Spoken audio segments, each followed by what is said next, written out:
Bem-vindos a mais uma de nossas análises visuais. Hoje, a gente vai mergulhar de cabeça num estudo de caso psicológico que é, sem exagero, absolutamente fascinante.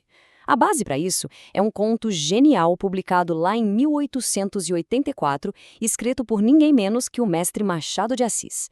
A obra se chama Segunda Vida e funciona como um verdadeiro laboratório sobre a natureza humana. Ao longo dessa nossa exploração, vamos destrinchar a mente de um protagonista bem pouco confiável e entender um paradoxo que, no fundo, assombra a humanidade inteira. Para começar, deixo uma provocação fundamental para quem nos acompanha. E se fosse realmente possível nascer de novo, mas trazendo na bagagem a experiência de uma vida inteirinha? Sabe, quantas vezes a gente já não escutou pessoas lamentando a juventude perdida, desejando ter o vigor dos 20 anos aliado à sabedoria dos 70, é ou não é? Pois bem, essa é a nossa premissa central de hoje. É uma fantasia universal, um desejo que quase faz parte de envelhecer. Mas como a gente vai ver agorinha mesmo, aquilo que tem toda a cara de ser o maior dos privilégios pode, na verdade, virar o mais obscuro dos pesadelos. Parte 1. O desejo de renascer. É exatamente aqui que o delírio do nosso protagonista, o José Maria, começa a ganhar forma. Imagina a cena. Tudo começa com uma tensão altíssima.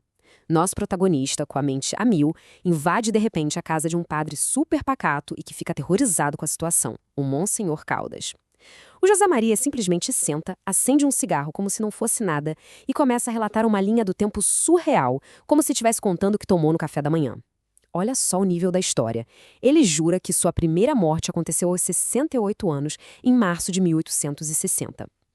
Segundo ele, sua alma viaja pelo espaço e é recebida no além com uma festa colossal. E por que a festa? Porque ele era exatamente a alma número 1 milheiro a chegar lá. Esse marco dá a ele o direito a uma celebração de 2 séculos no além. Só que, fazendo as contas para o tempo aqui da Terra, esses 2 séculos duraram só 48 horas. E como prêmio máximo, oferecem a ele a chance de renascer. Ele topa, claro, mas coloca uma condição inegociável. Não importa se vai nascer rico ou pobre, ele exige nascer com experiência. Ele quer lembrar de tudo. E é assim que, no início de 1861, ele nasce de novo como José Maria, carregando o peso de quase 7 décadas de memória. Parte 2. Uma infância sem riscos. Onde aquele super desejo se transforma de repente num medo que paralisa tudo. A grande questão que fica é: como é que se comporta uma criança que já vem com um instinto de sobrevivência de um idoso cheio de traumas? É uma ironia muito sombria. Pensem nas expectativas naturais da juventude, a paixão, aquele salto no escuro, as brincadeiras soltas, a pura descoberta do mundo. Agora, comparem isso com o abismo que é a realidade do José. O menino andou tarde porque morria de medo de cair. Nunca correu na vida, nunca subiu em uma árvore, nunca entrou numa briguinha de escola por puro pânico de se arranhar e ver sangue. Chegando na juventude, aos 19 anos, o cara é convidado para um jantar maravilhoso no Jardim Botânico, cheio de amigos, bebida boa, e ele simplesmente recusa a comida. Por quê? Porque ele lembra vividamente de 3 indigestões horríveis que teve 40 anos antes na sua vida passada. É uma existência totalmente ditada pelo tédio. Para ele, evitar a dor acabou significando evitar viver. Parte 3. O pássaro de pés amarrados. A tensão física construída em cima de uma metáfora sensacional. Enquanto José narra todas essas frustrações, o clima na sala com o Monsenhor Caldas vai ficando cada vez mais pesado, porque ele não está só contando uma história, ele começa a atuar fisicamente ali mesmo. Ele deixa a bengala cair, levanta de supetão e se descreve de um jeito que dá até agonia. Ele diz que é como um grande pássaro, batendo as asas loucamente, mas com os pés amarrados. Ele chega a agitar os braços imitando asas, mas crava os calcanhares no chão para mostrar o peso dessas correntes invisíveis. Gente, é a metáfora perfeita. É a energia brutal de um corpo de 20 anos brigando contra as travas psicológicas de uma mente de 68 anos. A vitalidade dele quer decolar, voar longe, mas a tal da experiência puxa tudo de volta para o chão. Parte 4. O paradoxo do amor. O exato momento em que a lógica destrói o sentimento. Claro que essa paralisia toda ia acabar transbordando para a área mais complexa do ser humano, não é?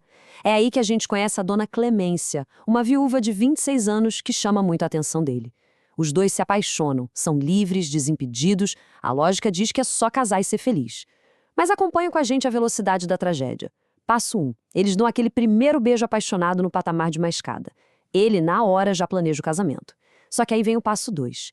Na mesmíssima noite, antes mesmo de deitar para dormir, a tal da experiência da vida passada bate na porta. Ele começa a remoer. Peraí, e se esse amor acabar? E se a gente enjoar um do outro? Ele pula logo pro passo 3. Nossa, e se a gente tiver filhos e eles nascerem com problemas, doentes? Até que chega no passo 4, o fundo do poço. E se vier a pobreza, uma crise financeira terrível? Ou pior, uma traição? Olha isso, em questão de horas, o calor e a alegria de um primeiro beijo são completamente congelados por uma matemática maluca de tragédias hipotéticas. O que vem a seguir é uma autêntica novela das 8, guiada pelo caos e pela desconfiança. Ele consegue convencer a Clemência a largar tudo para viver com ele sem assinar papel nenhum, sem casamento formal. Ela topa. Só que no dia seguinte, ele recebe uma notícia de que herdou 20 mil contos. Uma notícia falsa, aliás. A mente destruída do José já deduz na hora que ela só topou a loucura de morar junto por causa do dinheiro. Pronto, a confiança acaba ali. O cara entra num desespero tão absurdo que ameaça se matar. E prestem atenção no nível do absurdo cômico dessa cena. Enquanto ele está relatando tudo isso para o padre, o José Maria simplesmente saca um revólver de verdade do bolso e fica balançando no ar. Imagina o suador do pobre do Monsenhor a essa altura. No fim, para tentar provar que amava Clemência, ele doa a fortuna inteira para a Biblioteca Nacional e casa com ela. Mas o final feliz, esse não vem. A dúvida já tinha estragado tudo. Parte 5. O sorriso do diabo. O clímax absoluto e aterrorizante dessa paranoia toda. Eles estão casados, mas a paranoia do José Maria chega num ponto que não dá para sustentar. A vida vira um cálculo cansativo de perigos que nem existem. Para vocês terem ideia, ele não consegue comer um simples figo com medo de que tenha um bicho escondido ali dentro. Se ele vê alguém sorrindo na rua, já acha que a pessoa está escondendo ódio ou algum plano maligno. É um pavor de ser passado para trás que não deixa ele ter um segundo de paz. E a consolidação de toda essa loucura aparece num sonho bizarro. O José sonha que o próprio diabo está lendo o evangelho para ele. O diabo chega bem naquela passagem linda sobre os lírios do campo, aquela que diz que nem Salomão se vestiu tão bem quanto as flores. Aí, o diabo colhe essas flores maravilhosas, entrega na mão do José e diz que elas representam os 20 anos de idade dele. Quando José fica todo encantado e leva as flores perto do rosto para sentir aquele perfume, vem o choque. Um réptil nojento, fedorento, pula de dentro das flores. Ele dá um grito de pavor, e o diabo solta uma gargalhada monstruosa rasgada. KKKKK. José Maria, são os teus 20 anos. É a rasteira final da sanidade. A juventude dele é exatamente assim, linda por fora, mas apodrecida e assustadora por dentro, completamente esmagada pela carga sufocante da experiência. Parte 6. A maldição da experiência. O surto final. O delírio atinge o nível máximo e a mente do José simplesmente desliga, colapsa, de vez, no exato instante em que a polícia chega para levar ele embora. E para amarrar tudo isso, a gente encerra a nossa jornada de hoje com a pergunta que ecoa a partir dessa genialidade do Machado de Assis. Afinal, a experiência é um escudo que protege a gente das dores da vida? Ou será que ela se transforma numa âncora super pesada que afoga a gente num mar de cautela e impede a gente de viver de verdade? O caso do José Maria joga na nossa cara, de um jeito bem brutal, que a falta total de ingenuidade pode ser o fim da própria alegria.